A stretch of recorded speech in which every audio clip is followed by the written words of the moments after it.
नमस्कार मित्रों, जड़ी बूटी रहस्य से बात करेंगे सोराइसिस, एक्जिमा, दांत, खाज और खुजली पर।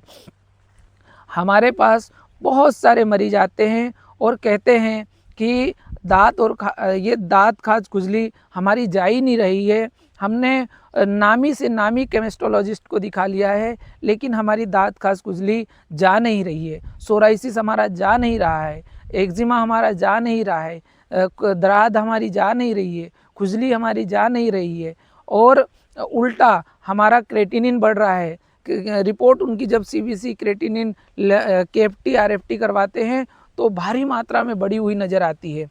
और उनकी हिस्ट्री पर लेने पर हमें पता चलता है कि वो 2-2 साल, 3-3 साल, 4-4 साल से सोराइसिस की दवाइयाँ खा रहे हैं, एक्जिमा की दवाइयाँ खा रहे हैं, दांत खाज की दवाइयाँ खा रहे हैं, लेकिन उन पे कोई भी फ़र्क नहीं पड़ रहा है। कुछ महीने फ़ायदा होता है और फिर वापस से वो बढ़ने लग जाती है। उस बीमारी को कंट्रोल करने के लिए, उस दांत, खाज, खुजली को कंट्रोल करने के लिए उल्टा उन्होंने लीवर और किडनी ख़राब कर ली है। क्रेटिनिन 1 आने लग गया है, लीवर सिरोसिस होने लगा है और पैरों में जब वो खुजाल करते हैं तो खुजाल कर उन्होंने पैरों में इन्फेक्शन हो गया है और इन्फेक्शन के कारण सेलुलाइटिस होने लगा है, पैरों में पस बनने लगा है। हाथ लगा कि जिस भी व्यक्ति को सोराइसिस, एक्जिमा, दांत, खाज, खुजली होती है तो उसके दिमाग में एक ही बात आती है कि मेरे ऊपर कीटाणु आ गए हैं, मेरे शरीर में कीटाणुओं ने प्रवेश कर लिया है। तो वो दिन में 2-2 बार नहाता है, 2-2 बार नहाता है और अच्छे साबुन लगाता है और 2-2 बार दिन में साबुन लगाता है, फिर भी उसका सोराइसिस कम नहीं होता है। तो फिर हमने इस पर काफ़ी अध्ययन किया तो हमें पता लगा कि दांत, खाज, खुजली और एक्जिमा ने शरीर का जितना नुकसान नहीं किया, उससे कहीं ज़्यादा नुकसान तो साबुन ने किया है। तो आप कहेंगे कि साबुन तो बैक्टीरिया को मारता है, उसने कैसे नुकसान कर दिया? तो हम आपको बताते हैं कि साबुन ने हमारे शरीर का नुकसान कैसे किया। जो भी कोई वस्तु होती है या व्यक्ति होता है तो उसकी एक पीएच होता है। पीएच मतलब पावर ऑफ हाइड्रोजन। जो शरीर का पावर ऑफ हाइड्रोजन होता है, वस्तु का पावर ऑफ हाइड्रोजन होता है, तो उसके पीएच के अनुसार उसके पीएच में मिलने वाली चीज़ें ही उसके लिए अच्छी होती है, नहीं तो उस पर दुष्प्रभाव करती है। हमारे शरीर का पीएच होता है, हाइड्रोजन मान होता है, पीएच का मान होता है, हाइड्रोजन का मान होता है 7.3 और हमारे शरीर में जो भी आप लगाएंगे उसका मान होना चाहिए 7। अगर 7 से ज़्यादा अगर मान हुआ तो हमारे शरीर के लिए वो बहुत ही ज़्यादा हानिकारक होगी। लेकिन मैंने जब देखा, आप गूगल पे सर्च करेंगे तो लाइबॉय नाम की कंपनी की साबुन है, तो उस साबुन का पीएच हो रहा है 9 से 10। संतूर का पीएच आ रहा है 9 से 10। सारी जो अपनी साबुन है उनका सबका पीएच का मान आ रहा है 9 से 10। अगर इसका मान 9 से 10 है मतलब हमारा शरीर वैसे ही खत्म हो जाएगा। जितनी साबुनें हैं वो कीटाणु मारने के लिए है, कीटाणु मारने के लिए है। तो हमारे शरीर में एक गुड बैक्टीरिया होता है, एक बैड बैक्टीरिया में होता है। जितनी साबुनें होती है वो बैक्टीरिया को मारने के लिए है। आप देखेंगे एडवर्टाइजमेंट में वो बताते हैं कि लाइबॉय 100% कीटाणुओं को मारे, तो वो हमारे शरीर में बैक्टीरिया को मारने का काम करती है।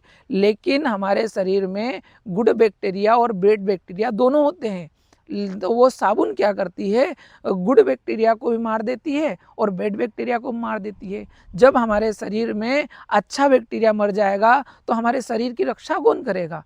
तो जो बाहर का फिर बैक्टीरिया नहा लिए, थोड़ी देर बाद मर गया, आधे घंटे बाद फिर बाहर से जो हमारे ऊपर बैक्टीरिया आए तो उनको रोकने के लिए अच्छा बैक्टीरिया तो है ही नहीं।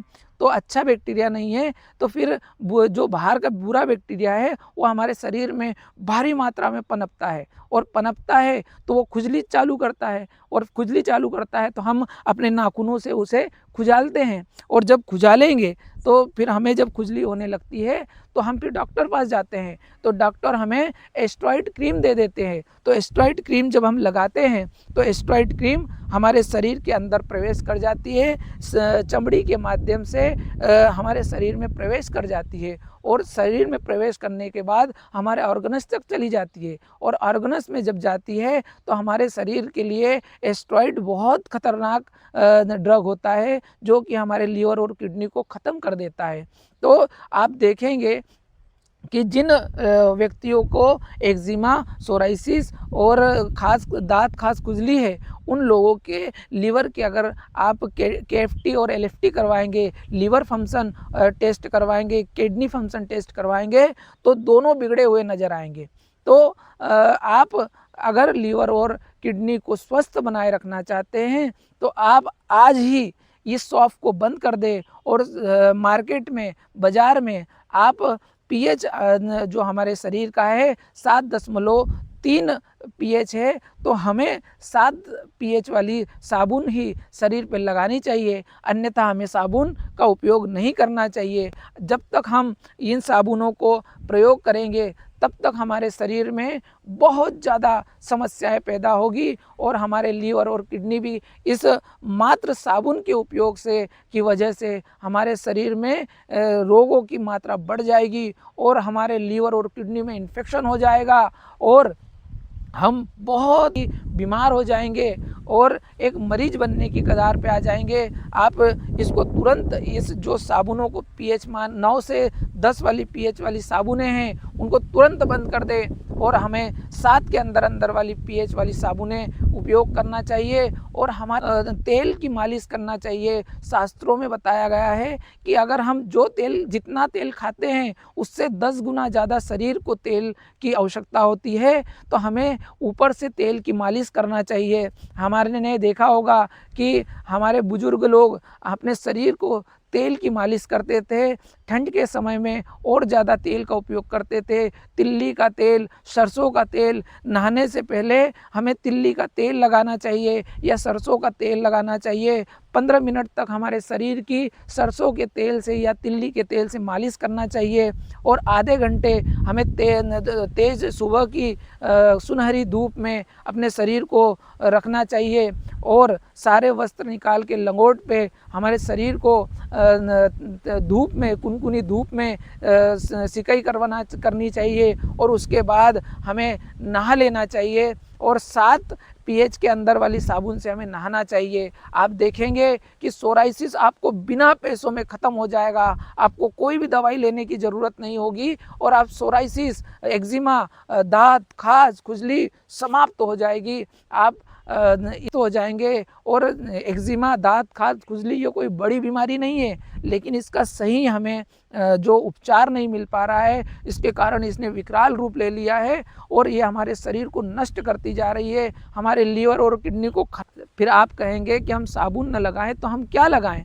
तो आप थोड़ी सी मुल्तानी मिट्टी लें, और उसमें थोड़ी सी हल्दी डाल लें, और थोड़ा सा दही डाल लें, दोनों को एक कटोरी में मिक्स कर लें, और रोज़ नहीं कर सकते तो सप्ताह में एक बार अपने पूरे शरीर पर उसका लेप लगा लें, और हल्के कुनकुने पानी से नहा लें, तो आपका शरीर बिल्कुल चमकने लगेगा। क्यों चमकने लगेगा? मिट्टी हमारे शरीर को बिल्कुल मुलायम कर देती है, और हल्दी एंटीबायोटिक होती है, और जो दही होता है वो हमारे शरीर में गुड बैक्टीरिया को बढ़ाता है, और हमारे शरीर में जब गुड बैक्टीरिया बढ़ेगा तो बैड बैक्टीरिया को आने नहीं देगा, तो हमें शरीर से संबंधित कोई समस्या होगी नहीं, और हम निरोग्य हो जाएंगे, और सोराइसिस, एक्जिमा, दाँत खाज, खुजली ये धीरे धीरे ख़त्म होने लगेगी। बिना किसी दवाई के दाँत खाज, खुजली हमारे शरीर से ख़त्म होने लगेगी, और आप निरोगी जीवन जीने लगेंगे।